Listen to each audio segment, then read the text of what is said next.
کہانی کچرے والی گلی۔ کچھ راستے صرف گزرنے کے لیے نہیں ہوتے، ایک بار ان پہ قدم رکھ دو تو واپسی کا راستہ خود مٹ جاتا ہے۔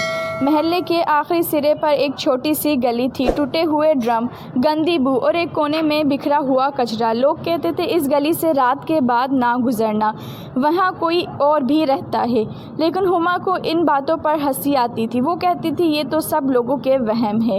ایک رات بارش ہو رہی تھی، راستہ بند تھا تو وہ اس گلی سے گزرنے لگی۔ کچرے کے ڈھیروں پر اس کا پیر رکھ دیا، نیچے دیکھا تو ایک تعویذ تھا، مٹی میں آدھا دبا ہوا پرانا تعویذ۔ اس نے اٹھایا، صاف کیا اور کہنے لگی عجیب لوگ ہیں، تعویذ تک پھینک دیتے ہیں، اور پھر وہ آگے بڑھ گئی۔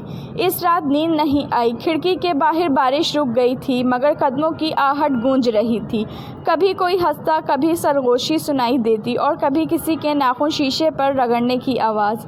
امی نے صبح پوچھا رات کو کمرے میں کس سے بات کر رہی تھی؟ ہما خاموش رہی۔ اس کے گلے پر خراش کے نشان تھے اور بال بکھرے ہوئے تھے۔ کچھ دن گزرنے مگر حالات بد سے بدتر ہونے لگے، اور کبھی آئینے میں ہنستی، کبھی دیوار سے باتیں کرتی، رات کو اٹھ کر کچن میں بیٹھ جاتی اور خالی نظریں دیوار پر جم جاتی۔ ایک دن اس نے خود سے کہا میں نے تیرا تعویذ لے لیا ہے، اب تو مجھ میں ہے۔ امی نے کسی بزرگ کو بلایا۔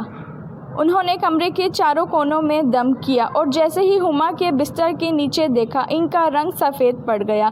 وہاں زمین پر وہی تعویذ رکھا تھا اور اس کے ارد گرد لال خون جمع ہوا تھا۔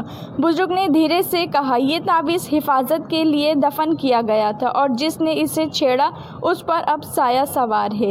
اس رات ہما کے کمرے سے چیخنے کی آواز آئی، دروازہ ٹوٹا تو وہ کھڑکی کے پاس کھڑی تھی، آنکھیں سرخ، چہرہ خالی، اور باہر کسی کچرے والی گلی میں بارش میں بھیگی ایک عورت کھڑی تھی، چہرہ ڈھکا ہوا، ہاتھ میں وہی تعویذ۔ ہما آہستہ سے بولی آپ وہی ہیں، اور اگلے لمحے کھڑکی کے خود بخود بند ہو گئی۔ اگلی صبح گلی سنسان تھی۔ لوگوں نے دیکھا کچرے کے ڈھیروں پر ایک لڑکی کے قدموں کے نشان تھے اور ان کے بیچوں بیچ وہی پرانا تعویذ رکھا تھا، مگر اس پر کسی کے خون سے لکھا ہوا تھا جگہ واپس کر دی گئی۔ کہتے ہیں وہ گلی آج بھی ویسی ہی ہے، بس اب وہاں کچرا کم اور سایہ زیادہ نظر آتے ہیں۔ اگر آپ کو میری ویڈیو پسند آئی ہو تو میرے چینل کو سبسکرائب کیجیے۔ رکھیے اپنا بہت زیادہ خیال۔ کل ملیں گے ایک نئی ویڈیو کے ساتھ، اجازت دیجیے، اللہ حافظ۔